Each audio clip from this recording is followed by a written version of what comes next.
बिहार में सीट बंटवारे को लेकर एक घमासान मचा हुआ है। घमासान इसलिए भी कि जीतन राम मांझी ने 25 सीटों पर दावेदारी पेश की। जीतन राम मांझी का मानना है कि वो बिहार के विधानसभा चुनाव जो होगा उसमें 25 सीटों पर चुनाव लड़ेंगे। 243 सीटें हैं बिहार में और उसमें से 25 सीटें उनकी पार्टी के पाले में जानी चाहिए। लेकिन इसको लेकर इतना बवाल क्यों? बवाल भी मचना जो है वो उचित है, या यूं कहें कि होना भी जरूरी है। जीतन राम मांझी एक सांसद वाली पार्टी को ये कह रहे हैं कि उनको 25 विधानसभा की सीटें जो है वो मिलनी चाहिए। तो उस हिसाब से चिराग पासवान का दावा जो है वो 50 सीटों प्लस का होगा। चिराग पासवान कहेंगे कि बिहार की 243 में से 50 सीटें जो है वो उनकी पार्टी के पाले में जाए।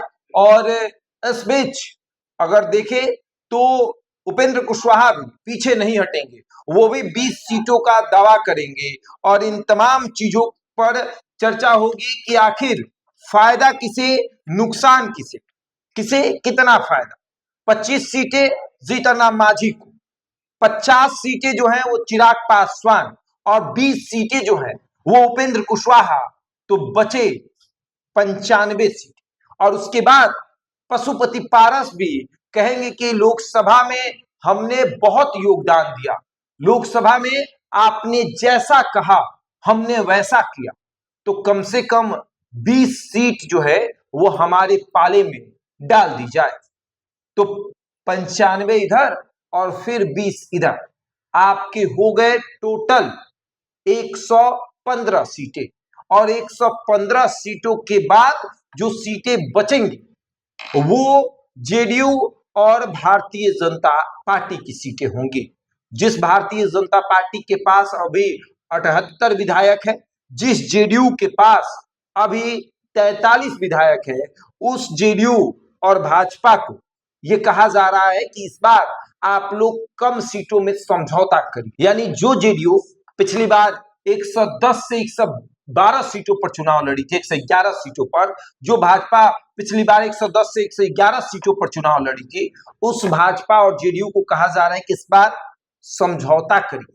इस बार 25 सीटों पर जीतन राम मांझी को लड़ाई है। जिस जीतन राम मांझी को 11 सीटों पर पिछली बार समझौता करना पड़ा था, उस जीतन राम मांझी का स्वर इस बार काफी तेज है, या यूं कहें कि काफी स्वर ऊंचा है। वो मान रहे हैं कि अगर हमारे साथ गठबंधन करके आगे चलना है तो आपको हमें 25 सीटें देनी पड़ेगी। अब 25 सीटों पर दावा है तो 20 सीटें तो आएंगी, अरे कुछ और नहीं तो 15 सीटें तो आएंगी। लेकिन अगर देखा जाए तो जीतन राम मांझी के हक में सिर्फ 4 से 5 सीटें ही आएंगी।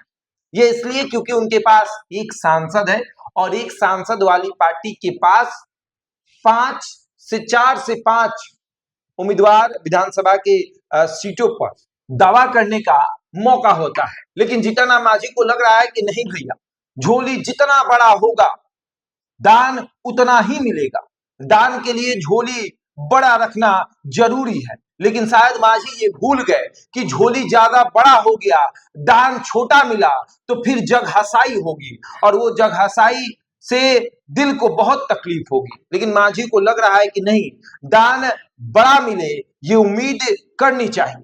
हो सकता है कि अगर दान बड़ा मिलने की उम्मीद इंसान करे तो उस हिसाब से छोटे दान और बड़े दान के बीच वाले जो दान होते हैं वो तो मिल जाएंगे। और अब जीतन राम मांझी के बाद चिराग पासवान का भी स्वर धीरे धीरे उठना शुरू हुआ है। उनका भी दावा धीरे धीरे 30 सीटों से 40 सीटों पर फिर 50 सीटों पर जाएगा। ये दावा कहीं एनडीए को तोड़ ना दे, ये भी देखने वाली बात होगी। बहरहाल इस खबर में इतना ही। बने हमारे साथ और देखते रहे द इंडिया टॉप।